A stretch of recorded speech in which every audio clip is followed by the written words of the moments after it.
night we shared, it was so wonderful. Come join the journey. So in the Hasidic world, you have something called a farbrengen. A farbrengen means when people gather together, and of course it could have many meanings, and one meaning could be when the Rebbe, when the leader speaks, and all the followers listen, sing. But a farbrengen could also mean a gathering of people when people share. And there's something very special when people share, and there's something very, very powerful when we just share with our peers things that are very close to our heart that we might or we might not regularly talk about. So I'm going to be the facilitator, and everybody else is going to be the source of wisdom. I'm sure, being me, I'll pipe in my words, but this is really the spotlight on everyone else. And I really thought a lot of different questions that maybe we know about each other, maybe we don't, but definitely when you hear each other's journey and perspectives, it really helps all of us, because everybody has some beautiful piece of wisdom. Everyone has some beautiful piece of God in them. And when everyone shares, it's like each beauty shines, and each one of us is enhanced by everyone else and by their piece of beauty. So I'm going to guide the journey, but you're the ones really that are presenting the journey. So my first question is, how would you share with someone else why you chose to be a Noahide? How would you share with someone else why you chose to be a Noahide? Anyone like to start? Everyone's going to get a turn. Of course, you can always say pass when you get your turn. No coercion. Otherwise, you never show up again. I didn't choose to be a Noahide. Dixie, you're going to start? Yep. I didn't choose to be a Noahide. It was put in my lap. Let me put it that way, because being in Christianity was not the answer. And when we met with Russell and Teresa Kirk, and Rabbi David Katz was the instigator that got us out and got us to YouTube. So you didn't choose, God chose you? Yep, you got it. That's a beautiful answer. Yeah, it is. That's a beautiful answer. All right, Connie, I see you talking, so you're up next. Okay, listen, I'm usually a big mouth, talk, whatever, and I'm just having a real time tonight. Okay. Yeah, I'm kind of lost in what to say. Okay, we can come back. I got one. I just want to listen. Sure, no problem. As I said, no coercion, but I'd love to hear everyone's voices. Natalie? So for us, it was really, as someone who grew up evangelical Christian, as fundamentalist as you could get, as dyed-in-the-wool, stubborn about it as you could get. But my best friend growing up in high school was, I didn't know that it was a Noahide at the time. What I did know is that she desperately wanted to convert to Judaism from the time we were like 14. So we go to Israel for her wedding, and here we got to live in these Orthodox communities and see an Orthodox wedding. And the first trip was a really big, like, whoa. And then when we got to go back to Israel for a longer stay, we went for the high holidays, we went for a month. And here we got to stay and live effectively what I'd always been taught was impossible. A Christian, you're always taught that following the law is totally impossible. It's nothing but stress. It's nothing but pain, right? And then you, number one, I've never met people in a more stressful situation than people living where they were living, and yet with such joy and so much love and so much just passion for God. I was like, there's something to this. There's really, I'm missing something. There's something to this. So that was what put us in that direction, was like, we need to learn more about this. We've got this wrong. That's amazing. So Dixie was sent a rabbi, and you were sent your best friend. God wants every one of you, and you see how he creatively says, I can put it in place. I can orchestrate it. Evangelical, fundamentalist. I'll show them a taste of what they big time. Oh, my best friend has the most terrible joke about it, because for all of her college days, she was trying to, everybody she knew for the most part was Christian and was trying to convert her. And so she kind of made it a joke about her going to hell just to shut them up. So when my husband and I really started pursuing being Noahide, she just burst out laughing. I said, what is it? She says, well, I'm going to hell, but I'm not going without you. Oh. Okay, good. That's great. Thank God, thank But God for it's the just friend so that helped funny. us on our journey. Amazing. Who else? Who else would like to share? What would you say to someone if they asked you why you chose or were chosen to be a Noahide? I guess when you find out the truth, you know, that you've inherited lies and you finally find out the truth, what else do you do? Right? Right. That's the core. I think what Right. Connie's saying is the absolute core. And it's the core of what Natalie was expressing. It's the core of what Dixie was Right. saying. When you get the truth and you recognize everything else is lies, and you have that soul of a Noahide, you say, I'm going to live the truth, and everything else I'll let fall apart because I'm choosing truth. I think what Connie's saying probably resonates inside every single one of us. I'm choosing truth. I'm going for truth. And it's not easy to go for truth. Not easy at all to go for truth. But if I know there's truth, I'm going to choose something else. My hardest is not having any people. I'm a big people person. I was always involved in church. Everybody was at my house, the teenagers, you know, so now there's nobody. So, I mean, I have online groups and YouTube, but it's very lonely. Where do you live? Near South Bend, Indiana. Is there any Noahides near there? No. And I don't even really call myself a Noahide. I mean, I'm just following my creator, you know. So I don't even have a title, you know. Okay. You're connecting to I just God. want God. That's what a Noahide means. You're serving God. Okay, that's all I Serving want. God. Okay, wow. This is long. I I did always reach feel. out. I reached out to a few little synagogues and nobody. I went to one of them or two of them. One you had to email to reach them, no response, and the other one they don't have a rabbi, so he sent me to the other one.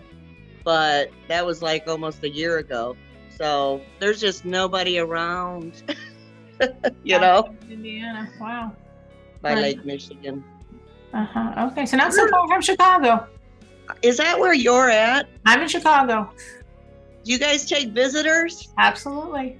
I worked in Chicago before I got married. You're probably not so far. Absolutely. Danielle spent more than one Shabbos by me. We absolutely take visitors. You Well, should I need to absolutely do the trip, Connie. Really. I will. I'm a driver. I mean, Okay. I drive straight to Florida 20 hours. Okay. All right. I can go anywhere. I don't think South Bend from Chicago is so far. No, it's 2 hours. 2 hours. Top, you know, 2 hours. with the traffic. Okay. We'll WhatsApp each other and we'll make the details. Is Connie is on the group, Danielle? Is she on our WhatsApp group? I don't know if you're on WhatsApp. I know you're on our Facebook group. Okay. Do you have WhatsApp? Danielle will figure out how to convey Definitely. the contact information. I'd be very happy. It's not like in Boise or something, you know. Yeah. No, I was would going to tell love it. Connie too, if she's making one of those epic drives down to Florida, here we are in Huntsville. We're halfway there. All Where right. are you? Huntsville, Alabama. My family, a lot of my mother's family lives around Huntsville. Well, there you go. When you come So, visit if you were your gonna family, you can visit visit family, me. you can It's about a visit yourself. 10-hour drive to Alabama. You said halfway to Florida. You're good. All right, someone else. So we got Natalie, we got Dixie, we got Connie, also beautiful. Someone else would share. If someone asked them, why did you choose to be a Noahide? What would you say? I would say for myself, just like everybody else, that, I don't know that it was a choice. It was more like an awakening. Yep. And it was a gradual awakening. No, not so much gradual. It was kind of like I was doing some research, and whenever I started like really thinking about like the concepts, it was just like God just, put it so clearly in front of me. And it was just like this big aha moment where I was just like, oh my goodness, I cannot believe that, and it's like, I try to explain it to my son and it was like, well, people believe. And then as I'm trying to explain to him, I'm like, how did I ever believe? I know. How old was your son then? Oh, it's been since he was like 7 or 8, probably. I mean, he's always followed Judaism and stuff. And like, I told him the stuff you said from last time, like, okay, you're above 9 now, so we can't hug other girls and stuff. And he's like, oh, okay. He's like, if Miss Earl said it, it's That's it. We're done. That's the law.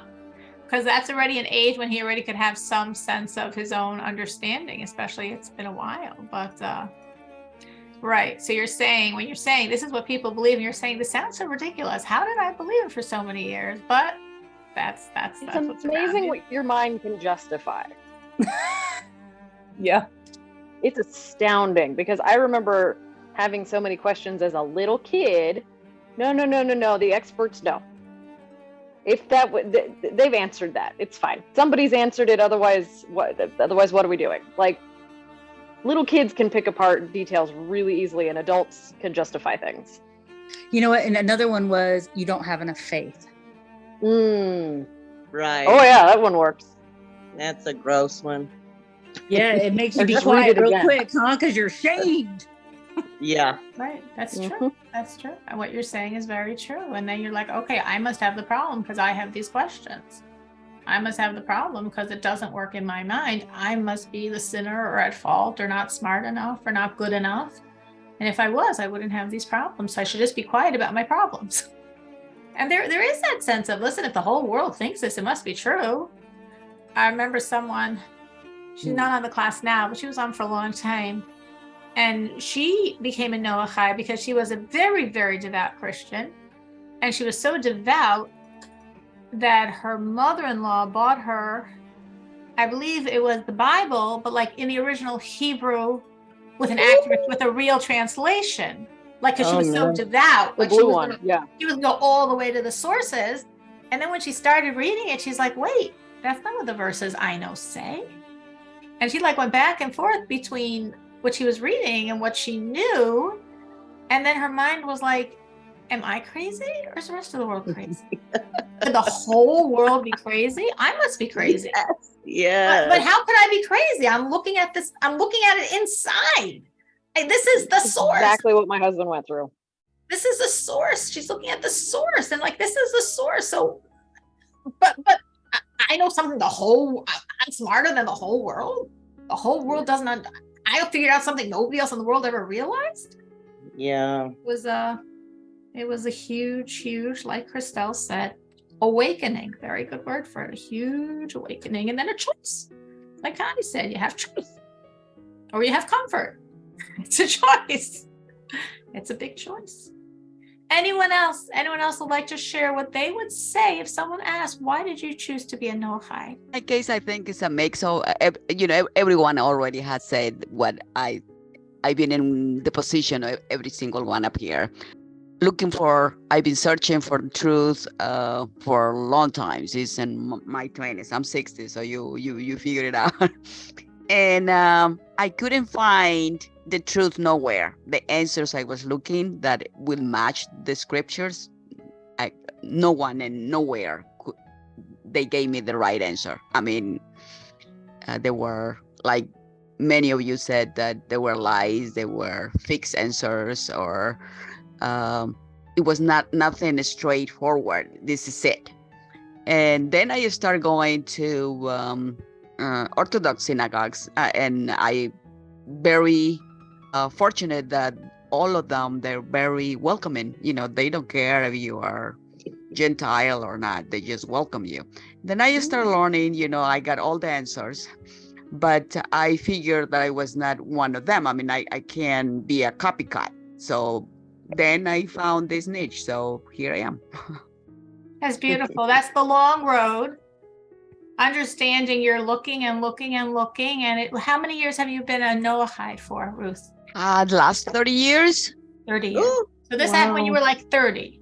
Yeah. So you were searching. I searched at least for 10 years, long before, but it was like on and off because I just never. They were very obvious that they were saying things that were not in the scriptures, and reading the scriptures I knew was nothing related to. I mean, I was like, what? Where are they getting this from? And then finally I realized, well, if I have a tooth problems, I have to go to the dentist, right? So, and instead of going to the dentist, I was going to the cardiologist. I'm like, no, the dentists in this case are Jewish. So that's how I found my path. That was your logic. You said, if I want to understand the scriptures for real, let me go to people that have the copyright. Let me go to the original. Exactly, version. exactly. Because there are many things that they're written, but we can't figure it out how to do things. So we need to learn the culture, the oral Torah, etc. And otherwise we can. And then once you found that, you said, but I'm not Jewish, so where do I fit in? And then you stumbled across the idea of a Noahide. Yeah. I mean, you guys, these people, they have a room for everyone. It's not like you must do this or you must do that. It's not a must, or it's not, I mean, it's following our creator's instructions. He has a place for everyone. Each of us, we have a place there. So, and Jewish people have, as I said, they always welcome me everywhere I go. I mean, I'm so glad you had that experience. Not every Noahide does. I guess it depends which synagogues or rabbis happen to be near you. I know a number of you have had that experience and have that experience. And like Connie said, she didn't. I don't know if they were unwelcoming or they just weren't so functional. So no, I always did. And I live in PA. Just in my travels I used to work in New York City. So I used to travel to New Jersey, New York, working and I will go to different synagogues in those areas, and they were all very welcoming. I was always very, I felt like I was in a family, that a family that you never met before, but I felt that way, and I still feel that way. How it should be. Yes. So personally, I have bad experience in the other, and where I came from, people are more possessive or imposing everything, and Jewish people are very patient, and they don't want you. It's not like I must do this, I must do that. They're very patient. They have that ability to teach and not to request anything in return. Like you must do this. No. I'm so happy you had that. That patience is very meaningful to me. That I need to understand everything, and I'm one of those people that I can't do what the others do just because to please them. No, I have to make sure that I understand why I'm doing it. I have to find the sources, and that's probably a trait of a lot of Noahides. That's probably part of the reason people become Noahides. Yeah. So that's probably part. Wow. Someone else? Anybody else would like to share that didn't join yet? That didn't answer? Touching the ceiling. I'll just say, I know I've shared my story here, so I won't take a lot of time. Hold on, sweetie. I won't take a lot of time, but I will say, I am just so amazed by everyone here who were seeking truth. That was not really my experience. And I'm just so God amazed. Just wanted you. Yeah. I guess. So just at a very high level, I met my husband in college. He was actually strongly considering conversion, and that's not where he landed. And I actually, it was very foreign to me. I grew up in a very small town, never had known anyone who wasn't just, the American Caucasian Christian person. So it was very different. And I would say that, going to Cyril's home and seeing her family and seeing the difference, and just the feeling, you could say, the mazel in her home and in the Jewish community was just one of the things outside of, everything that my husband had helped guide me towards. But seeing that family and that beauty was just something that I was like, I didn't even know that people lived like this. And I didn't know how beautiful life could be and how more meaningful it could be. And I mean, I could just go on about that forever, and I know I've talked about it before, but those are two of the big major things that at the beginning of my journey. So that's a good point that I was going to actually come to, but it's just interesting because I said it's not really a joke. God wanted Danielle's soul. So other people are seekers and they want the truth and they know the scriptures and they see the lies in how they're being taught. And they all said, I didn't know anything. I was being very philosophical. I had no theologian. I was a college girl just looking to have a nice life. God said, I want you. So guess what? I'm just going to get you anyway. And he does. But obviously there were things. So Danielle made the point actually that I wanted to touch on, which she said that was how she started off. And what I was going to ask was, in conjunction with how many years you could say you've been a Noahide, did your reason for being a Noahide morph over time? Did it deepen? Did it change? And in what way? So since Danielle sort of touched on that, Danielle, how many years have you been a Noahide for? Age yourself. I'm getting old, so let's say 14 years, 15 years. That's a rough estimate. Could be different. I don't know, around there somewhere. So you told us how you started your journey. At this point, is your reason for a Noahide, did it change from the initial point of, well, this is this man's vision and this is a really nice family life that I didn't know existed and could exist in the 21st century? I mean, yeah, definitely. Like, it just, all of my experiences and everything I've learned, I don't even know how to answer that. Like, I feel like there's just so many things that have evolved that there's no way I could say like this one specific thing or this even summarize why for me. It's more of, I mean, I love that you guys all, most of you had that experience of like searching for truth and not finding it. For me, it was a very long process. And, it took me a long time to really accept how like my husband wanted to do things and really God's will, right? It took me a while to get there. And there are still things, of course, I'm working on and trying to work through, and I'm sure I always will. But for me, it's just really growing wisdom and Torah and God's will and knowledge, and continuing to see in life, like, how Torah is the only thing that can be the truth and can be right and really is the way that God wants us to live. I don't know. There's so many examples. I'm having a hard time getting the right words to be able to describe it, but I'll just say that I cannot identify like one thing and reason why, that we've chosen to follow Torah and in the way that God wants us to, and not conform to whatever our, what everybody else is doing, especially now where we're like in a rural area and no one's doing what we're doing. But yeah, horrible answer, but that's the best I could do. Horrible answer. It's a true answer. Someone else can think on themselves how they morphed, how they changed, how their years, how they started off. And most of you, besides Danielle, more or less, obviously, with your own very, very individual journeys, but there's definitely strong commonalities. Of course, not everyone spoke, but definitely strong commonalities. So everyone had their own original version of it. And now, at this point in your journey, did your reason change? Is your reason different? Is it in a different way? Do you see it now in a different way than when you started out? Not that that was not true, but that now you're at a deeper place. Anyone else can? So Danielle definitely can say that, because Danielle said, I didn't come as a seeker of truth.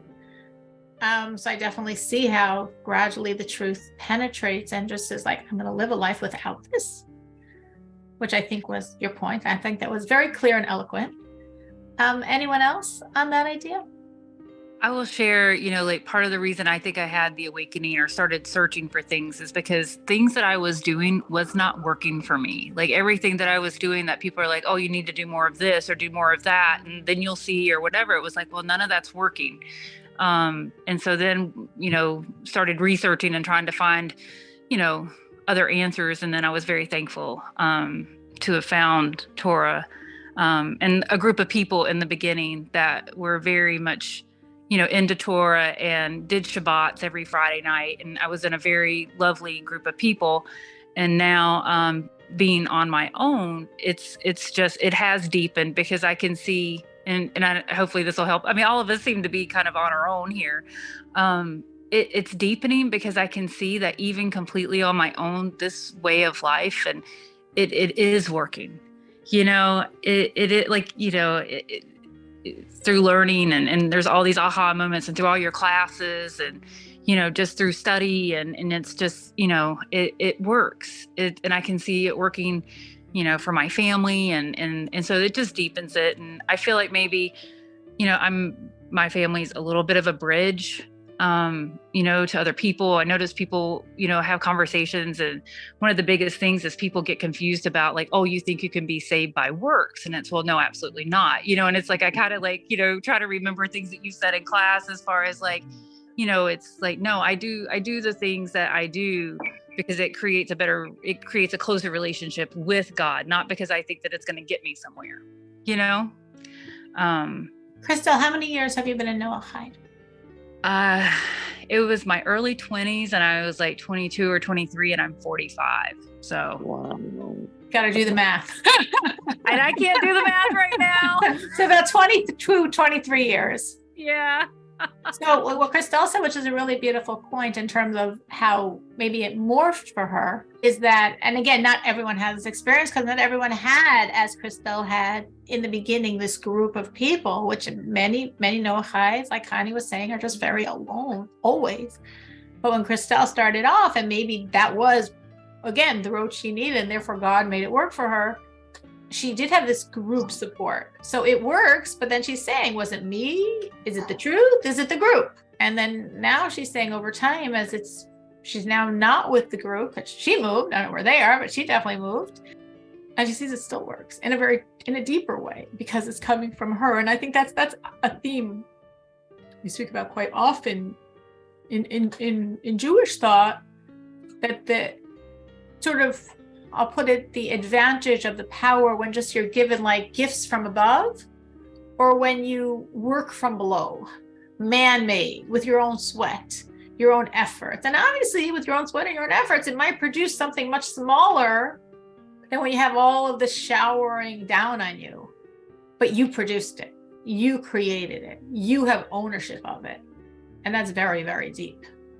And I think that's what Crystal is saying, that doing it on her own, like, deepened her relationship to God. And yes, it works, but no, I'm not doing it because it works. I'm doing it because it's the truth. And the fact that it works is just reinforcing this whole concept of, like, this is walking God's road. And I can do it myself. And I'm doing it myself. Maybe it's not as picture right as with a group, but it's tremendously valuable to God, because it's your own sweat, your own efforts, your own creation. I will say this about the group. We were all military. I mean, we all ended up moving into, and it was just a very special time that so many of us were. Everyone in the group was in the military? They were military, or worked for the government, or, had something to do with it in some shape, way, or form. And so, and then everybody, like I said, for the most part, moved to different places. But, one of the ladies, and everybody still keeps in touch and cares very much for each other. But one of the ladies have said, and it's been said many times, that, we're all kind of like Abraham and Sarah. You know what I mean? Not that we were the first Jewish people by any means, but that they were alone. They were very much alone, and they had to go out, and they would open their tents to everybody that came in and share. And, but they weren't they alone for the most part, right? Absolutely. So that's true. So you started off with a group to give each other support, and then each of you were scattered by the government, AKA by God, to be a light in another place. So you're lighting up some corner of Alabama, and you can spread God's word there. And another one of your colleagues and friends is in another area, in a different military base, and spreading the light there. And absolutely, God, we have to know our footsteps are not our own.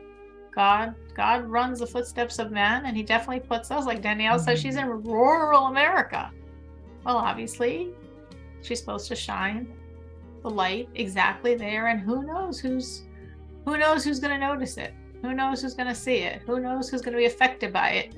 Just like Natalie was saying, how happened to be her friend And that led to a whole transformation of her family. Or Dixie was saying when she was at a certain crossroads, there was a rabbi right there to give her a piece of information, to give her what she was ready and needed and wanted to hear. Every one of you are doing that. You, for people you know, aware of, or my best friend's story goes back. It's like, it was her grandmother that was first questioning. And of course, back then you didn't question. And it wasn't like they had the internet to research things and find Noahide videos like we do today. And then her parents were very, you know, they were the Noahides. And then, like I said, so she then converted. So like it went way back up the chain. It was amazing. Wow. So at least, you know, she has her family support. Oh yeah, but it's amazing. That's kind of an interesting thing is that, so she went, you could say, way off the deep end, right? So she converted to Orthodox Judaism. She lives in Israel and Judea and Samaria. All three of her siblings are like religious. They're not religious in the slightest. So it to me, it was almost like like we really have to be very diligent in what we do because we would prefer one direction over the other. Wow, that's a pretty strong lesson. In other words, what you're saying, like I'm thinking of someone, his family, he's from France, and his family were Catholics, you know, French, religious Catholics. Everybody there went into the military or the priesthood. And he was going into the priesthood, and he was very smart, learned everything, and had loads of questions. As he shared all his questions with his family, basically they all just became religious, you know, like just, all right, you're right. This doesn't make any sense. Let's drop this. He converted. I mean, he first was in Catholicism, then the problem was Catholicism, then he went to Protestant Christianity, then he went to Muslim, and then he went to Judaism, where he's been for many, many, many, many years. Like you say, you search and eventually you find, and then you stay with when you find it. But all of his family said what happened to them is they all just realized this is all garbage, and they stopped at that point. You know, they got that, and they stopped. Anyone else that would like to comment on that question of have you seen, as over the years, your reasons changing as your relationship deepens? Okay, yes. I mean, it's I'm sure now what I'm doing. I'm sure that I'm getting deeper, and I will not be able to get the information or get deeper without the help of Jewish people. I mean, no one else has those answers. As I said, culture has to do a lot to get into those questions that I had, and every day there are more that I need, you know, and I can only get it through this group of people that they've been very loyal, and we can see that our Creator really blessed them. It has to be a reason why they keep getting blessed. I mean, for thousands of years. And why our Creator choose them, because I think their loyalty, I mean, they've been, you name it, they've been go through, you know, and they've been, they stand in there. So that's something that no one else has. So it has to be something that they have, and it's not from human, it's from our Creator that keeps giving them, you know. And besides, you are absolutely right. You are absolutely right. So I want to be part of that. You want to be part of that. You yes. want to be connected. You want to be plugged in. Absolutely. If that's the source energy, I'm plugging myself right in. You're absolutely right, Ruth. You are absolutely right.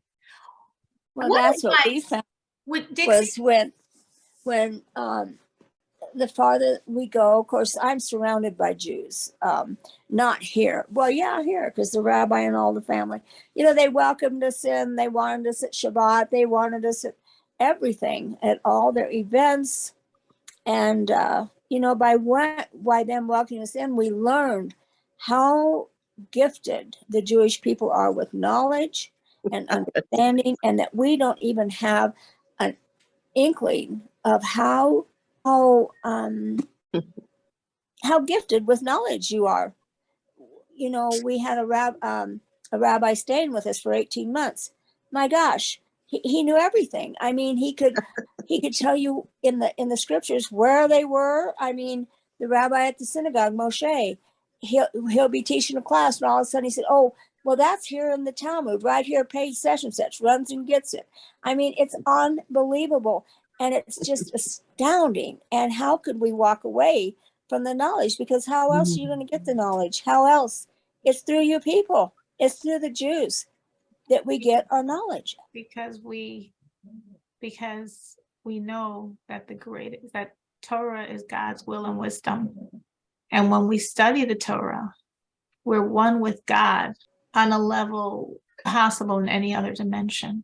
We can and do serve, but the fusion of God and soul is through Torah. So, and he chose you guys for that. You're chosen. That's the best thing. It's the only thing. It's the only important thing. It's the most important thing, because what's more important than a relationship with God? And this is how you really become one with God, is through Torah study. And that's why it's not like just acquiring another degree or a higher position or a financial remuneration. This is God. This is a road to God. And that's why, yes, it's something that, it's always from the beginning until now. That's the desire, and that's the best thing. It's a lullaby, you think, to children. Torah is the best thing. Torah is the sweetest thing. That's just, from birth. This is it.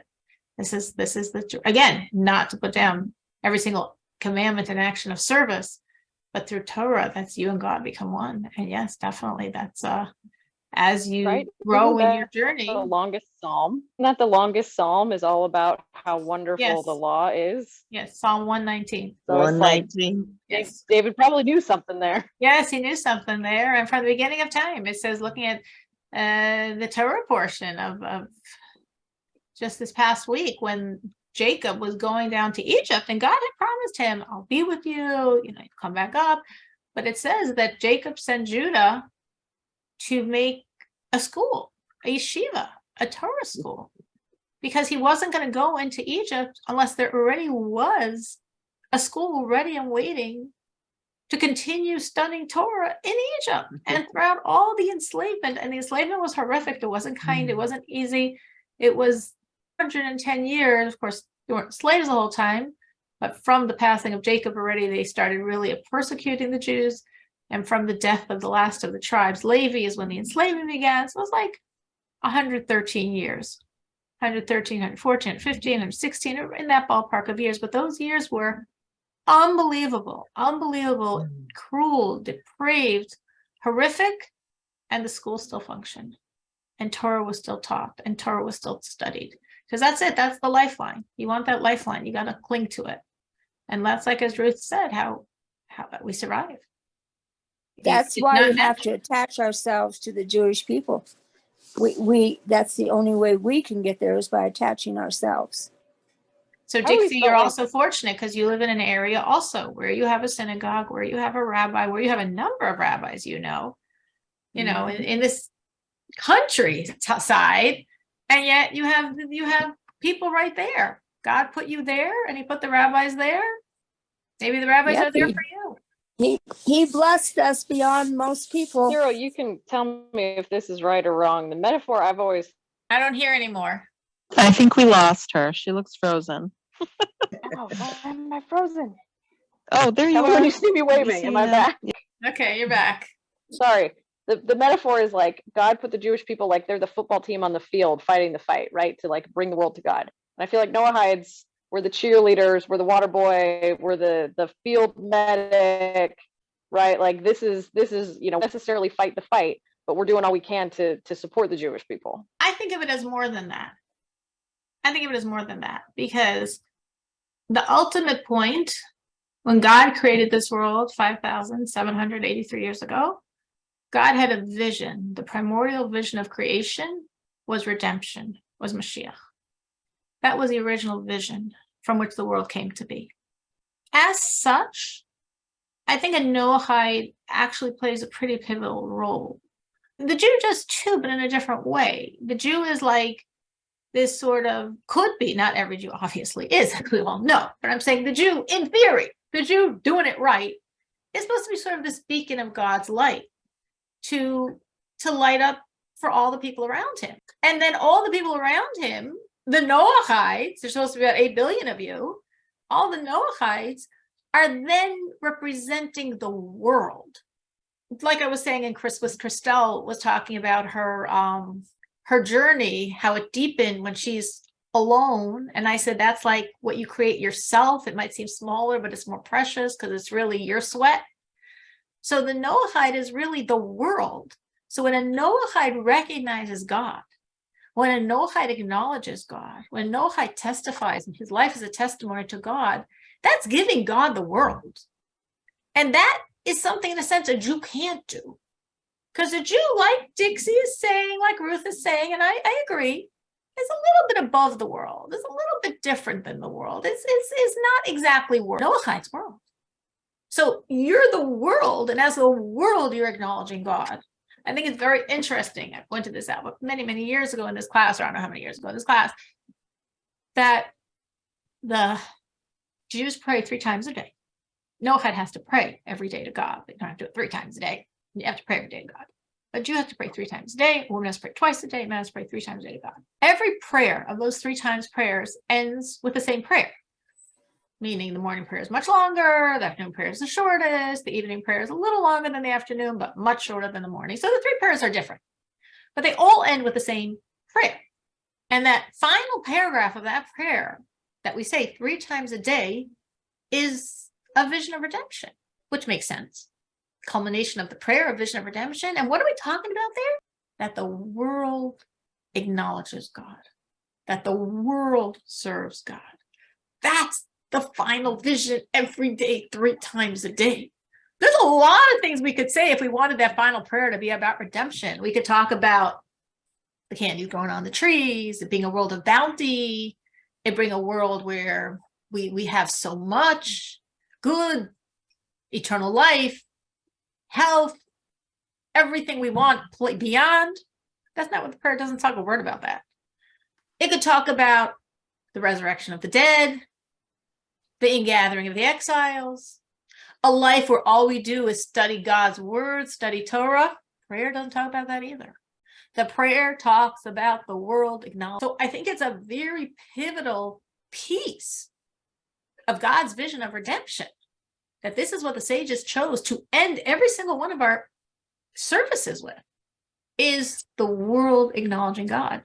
So every Noahide, I think, really is not a water carrier. Every Noahide is a player on the field, passing that ball. Every Noahide is moving that ball along, is moving along God's vision of a world where the entire world recognizes God. And you're like, oh my gosh, we got a long way to go.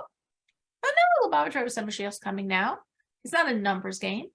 Each one of you, as you acknowledge God, as you live a life for God, maybe that's it. That's what God needed. The amount of the world recognizing him is done because you're doing it. And at the same time, we don't know. And therefore, everyone has a very great responsibility to be that light for everyone else, just as people were lights for you. And maybe it wasn't a person, maybe it was a book, maybe it was the internet, maybe it was somebody you don't even know their name. Every one of you was aided somewhere along your journey. You have that ability, just like someone was there for you to be there for someone, for you to spread the light. Or like Christelle's saying, here she is alone in Huntsville, Alabama, but she's a light there. Danielle's in rural Illinois, still in Illinois, Indiana, Illinois, but you're the light. You know who you're the light for. You think, well, I chose to move here, or we wanted a bigger yard, or more room for our kids to run around. No, God said, I need you here. You think what you're thinking. God runs the show. Every one of you is where you're supposed to be because God needs your light in that place. So you're players on the field. You're doing very significant work in a very different way, but very comparable way to the Jewish people. It's interesting. Lubavitcher Rebbe has a talk in 1992 where he speaks about his emissaries. And he speaks about his emissaries, of course, as a network. Probably many of you have had some connection to Chabad, perhaps. Some more, some less, have been helped by Chabad in some fashion, perhaps. He speaks of his emissaries all over the world. Now, what are they there for? The Rebbe says they're there, obviously, to reach every Jew on the planet. all 15 million of us, and bring every Jew to God. And then the Rebbe says, and this is written. And more than this, and even more important than this, they're there for every non-Jew in the world, to connect every non-Jew to God. But the Rebbe is not saying, and by the way, if there's not enough Jews around to keep you busy, you could also talk to some non-Jews, instead of doing nothing with your life, maybe help some non-Jews. That's not how the Rebbe writes it. He writes, and additionally, and the main thing. Why is this the main thing? I think it's because this is bringing the world to God. And that's what God wants, and that's the road to redemption. Anyone else on this thought of how your journey has changed, how your reason for being Noahide has morphed over time, has deepened? Anyone else would like to chime in? Well, I just wanted to share that, we were Noahides for 5-6 years, and then decided to convert. And now, as Jews, we've been able to help others that are interested or in that same process of conversion. It's kind of a whole different world, so it's been nice to be able to help in that way. Definitely. It's a whole dimension to your journey. Totally new dimension to your journey. And like Danielle said, that's what her husband thought was going to be his road, but it wasn't. And for some people, yes, there's some Noahides are Noahides for 5 years or 25 years and decide to convert. And some Noahides are like, I'm exactly where I am, doing exactly what I'm supposed to be doing. God wants Noahides. I'm just going to ask one more question because I know it's late, but I just want one more idea, just so at least we can finish this tonight. If someone would like to share, I know it's late, but what advice would you give someone embarking on the path of being a Noahide? Any thoughts on what you would tell someone who is just becoming a Noahide, a newbie? What? Don't get discouraged, because it's a hard road, because there's very few teachers, very few leaders. I thought you said because of the few teachers and leaders. I thought you were going to say sort of like what Connie was saying, because it's a lonely road, because you can feel so alone. And you're saying no. Also, you it's hard to find the leaders. It's hard to find the teacher. Watch your class. I was going to say that. Find someone that you can learn with and that you can trust, and that ties in to what Dixie just said. It's hard to find that. That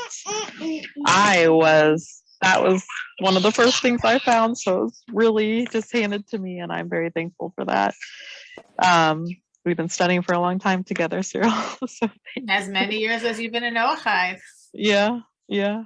Thank God. So, but that would be my advice, because without that, I don't know. You would have to really have a lot of when you can rely on yourself to learn things and guide yourself, and that's not something I'm very good at. But so yeah, that would be one of the first things I would say too. Hey, Danielle, you say that sometimes, that you didn't do a good job, or like you just said. And I just want to say, I have no idea how you find all of us. Me and you are not connected in any way, shape, or form. I don't either. I'm a good stalker, I guess. I don't know. I was asking people, who's Danielle? Does anybody know who Danielle is? And somebody I knew was like, well, I did know there's this one nice girl named Danielle. And I was like, well, it must be her. So I guess I'll go to the class. I try. Thank you. That was sweet. Yeah, I would say, like you said, just patience for sure. Patience with yourself, patience with the studying.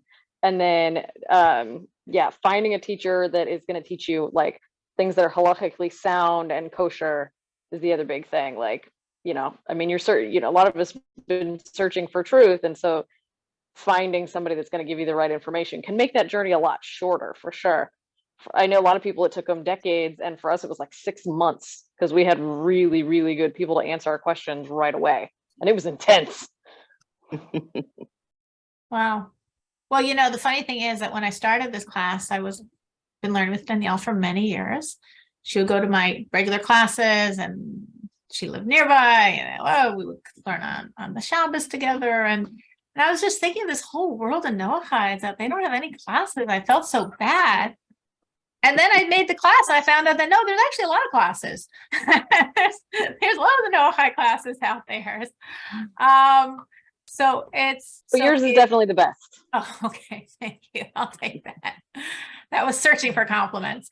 But yeah, definitely. I cannot imagine someone journeying as a Noahide without